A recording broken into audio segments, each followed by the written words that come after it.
Is Nat Turner, the owner of Collectors, outmaneuvering Michael Rubin at Fanatics? We're going to dive into a few different power moves by the large companies. And what does it mean for all of us? Stick around.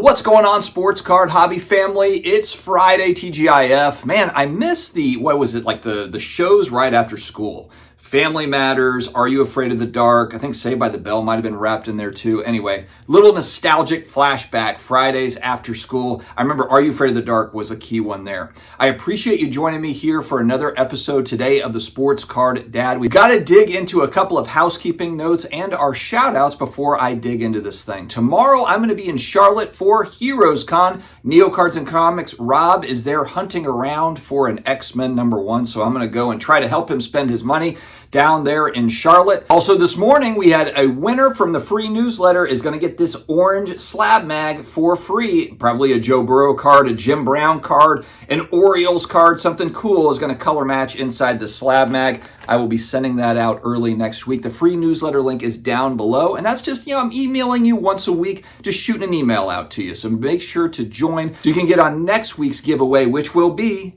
an autographed Juju Watkins. This is the next Kalen Clark type prospect. It's about a $75 card. That's going to go out to somebody next Friday. Thanks to our friends over at Onyx Authenticated. All right, big shout out to Wooten Sports Cards. If you're on Whatnot and you're trying to figure out who do I want to hang out with this week, it's Wooten Sports Cards. Always has solid inventory. Pretty much sells out every week. 5-star reviews. I think he's got over 12,000 followers at this point. So definitely check out Wooten Sports Cards.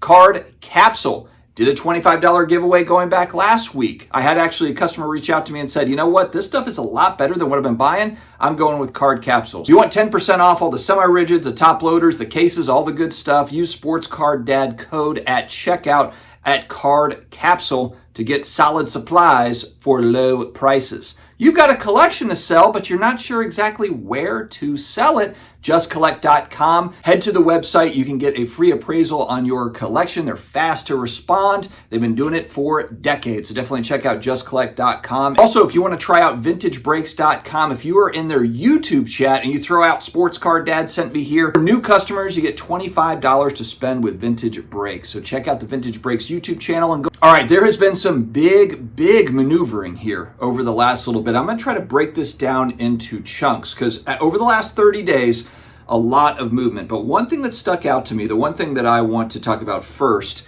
is, of course, PSA announced that they have got an agreement. They are working very closely collaborating with eBay. Nat Turner had a post on Twitter or X going back a day or two ago, and it says, I just bought a card on eBay that the PSA card eBay account was selling.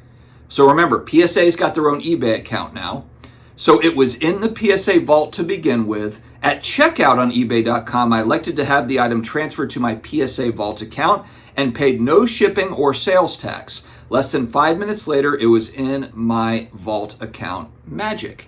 Now, of course, if you want to then resell on eBay, so this enables people to buy, they're not paying the sales tax because it's in the vault, and then they're able to sell, and it's kind of an easy little maneuvering little thing that we're doing here. Also, if you grade a card with PSA, then you're able to just go ahead and move that to the PSA vault and very easily sell that thing on eBay now. Now I think, and I might have this wrong, but I believe you can only do a 7-day auction at this point, as opposed to going buy it now for these types of items. So in other words, grade it with PSA and then you could just put a buy it now on eBay. I think it's just auction only right now, but I'm pretty certain that that's going to change over at some point to be able to be buy it now as well.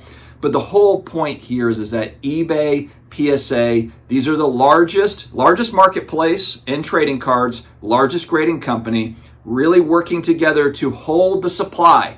They want to control the supply. And of course, what does that mean? They're going to get a piece of the grading. They're going to get a piece of the sale. They're going to get, there's fees attached that they are, of course, making money off of. And when I look at this PSA card account, 100% feedback, 1,700 items sold already. And this thing is very new. 2,200 items are listed.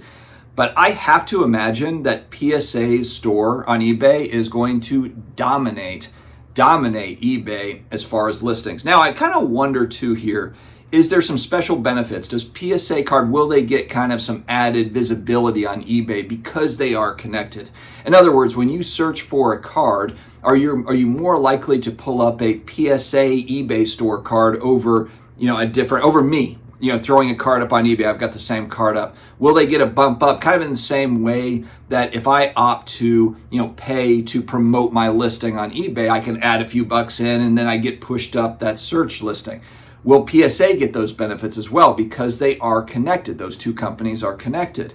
It's going to be really interesting to watch, but it is clear that PSA store is going to be slammed busy. There's going to be a lot of people that just decide, you know what? Instead of sending that home, I'm just going to keep it in the vault and then I'm just going to resell it on eBay. A lot of flippers too, there's a lot that goes into shipping and time of moving all these items around. If you're able to grade through PSA and then it just goes right onto eBay, I have to believe a lot of people are going to take advantage of that service just for sheer time savings. And then of course, time is money. So you're saving money. There's convenience. People will pay for convenience. And so I think that this is going to be a huge wave, a huge coup that's just kind of slipped under the rug a little bit. People, we talked about the announcement of those companies working together, but I think this is going to be massive. I think that that PSA store on eBay is going to sell a ton of items. Additionally, of course, we've talked about the king of collectibles, Ken Goldin. He's got his season 2 out on Netflix now. He did a deal also with eBay. And why did he do that? I think too, this was smart for Ken because it feels like the writing is on the wall. The two companies, of course, everything's consolidating up to PSA Collectors, not PSA, Collectors Universe, that company, and of course Fanatics. Collectors versus Fanatics, but they're also going to work together. They have to.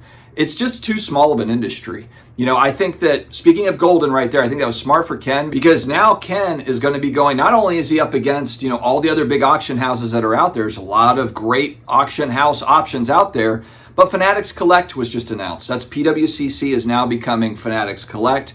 And I think that they're going to really build this out and they're going to work that as their main. I don't think that Fanatics is going to buy 10 auction houses. I think this is going to be their main one. They announced a deal with Sotheby's and that's how they're going to compete for high-end items. But Ken really has thrived on those high-end items. That's really been the bread and butter. They've tried to move into some of the lower end stuff as well. But for the most part, Goldin known for kind of sending big items too. Well, competition is just getting more fierce on that side for Goldin. So now he moves in with eBay. He's going to have that visibility of the largest trading card marketplace on the planet and eBay. So I assume that we're probably going to see kind of those Goldin listings. Maybe they'll be highlighted or sponsored or something. There's probably going to be some sort of a highlight around, the Goldin listings on eBay, or there's got to be some sort of formula there to where you're going to be able to see a lot of the Goldin items over there on eBay. I'm curious to see kind of how that's going to all unfold and how that's going to look. Collectors owns trading card grading, meaning Nat Turner and his group of investors, they own PSA and they own SGC. CGC does a great job. I'm not even going to bring up Beckett, but CGC's got kind of their own niche, but they're not competing. They're not taking over PSA and SGC. Collectors really runs grading, trading card grading. And that's kind of an issue. When Fanatics came in, of course, they wanted to own a piece of everything. With them not picking off SGC and not buying SGC, whether Collectors did that as a defensive thing or not, they really control trading card grading, and Fanatics has to work with them. They have to integrate to be able to send cards over to PSA and to SGC. There's no way around that. So where is Fanatics going to jump in and compete? Because really it feels like Collectors and Nat Turner and those folks have really outmaneuvered Fanatics. When I'm looking at the Michael Rubin moves, recently here it's Fanatics Collect. They changed the name of PWCC, but what types of moves are they making to really compete? They've got Fanatics Live that they've opened up, but Whatnot is number one right now for live selling. Now that is where I think things are going to change. I think that Fanatics is going to really squeeze Whatnot. How are they going to do that? Well, allocation. They hold the product, and in a couple of years, they're going to have all of the product. They will be making it, and I just have to believe that they are going to really pressure all those folks. When Sports Card Radio says, those folks that are getting allocation, they are under Fanatics' foot. Everything is riding on Fanatics and Topps and that company. For those that are just running breaks, on Fanatics Live, breakers / hobby shop, and you're highly reliant, a lot of your revenue is from Fanatics / Topps products. I think that we're in kind of, again, there's a lot of niceties right now that are happening between Fanatics, Michael Rubin, and card shops and breakers and all these folks. I don't think that that's going to last. I really don't. I really don't think it's going to last. And because they're going to have to maneuver here. I do think there's speculation that he wants to IPO all of this stuff, Michael Rubin. I do think that eventually he will do that. And then, of course, you're beholden to shareholders, and it's whatever it takes to keep the stock going up. That's just how it goes. And there's going to have to be some more shrewd moves. One of them is going to be, I think the pressure is going to be on to join Fanatics Live or else eventually. It might not be now. They might be playing a little nice right now, but I think eventually that's where it goes. Hey, if you want this allocation that you've been getting, then yeah, you're going to have to do this. You're going to have to break this. You're going to have to sell live on Fanatics Live. Or maybe we just won't have as much allocation for you. Sorry. And my question, I guess, is how much effort is Michael Rubin going to put into Fanatics Collect? How much of his overall effort? Because think about this. Michael Rubin, he's not just focused around, one element of the business. He's got there's a lot of moving parts with his time and with his effort in getting athletes involved in doing all that stuff.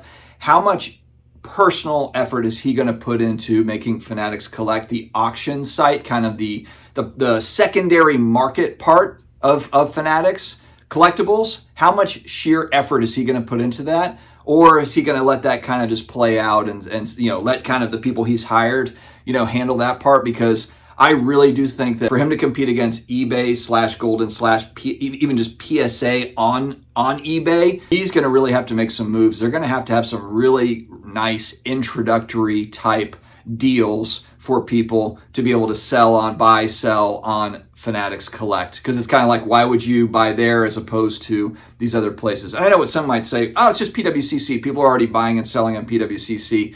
That's fine, but I guess my point is these other big companies are making moves to already take business away from PWCC and the alts of the world and some of these other places. They're already getting squeezed. So what is Fanatics going to do to keep up? Maybe the announcement of working with Sotheby's is that thing. Oh, okay, we got this international audience, this different kind of audience is going to be looking at this stuff. Will that be effective or will it not be effective? And if it's not, what is the next step? What's the next plan? And so I'm really curious to see how that goes. I do think the winners of all this are buyers of collectibles, single items mainly. New product, I think, is just going to continue to get more expensive. So if you're someone that's getting into breaks or buying hobby boxes or all that stuff, I don't see that getting cheaper. I think it's only going to get more expensive. But if you are someone that's collecting single items or buying single items, whether that's to speculate on or to collect on, whatever the case may be, there are so many different companies that are vying for your business that are going to be offering this, that, or the other thing. And so I think that it's going to be a nice ride for people like us that are buying single collectibles and also selling for that matter. All right, my friends, let me know your thoughts in the comments. What do you think about the moves being made? Let me know your thoughts in the comments. Stay healthy, stay awesome, and I will talk to you again later.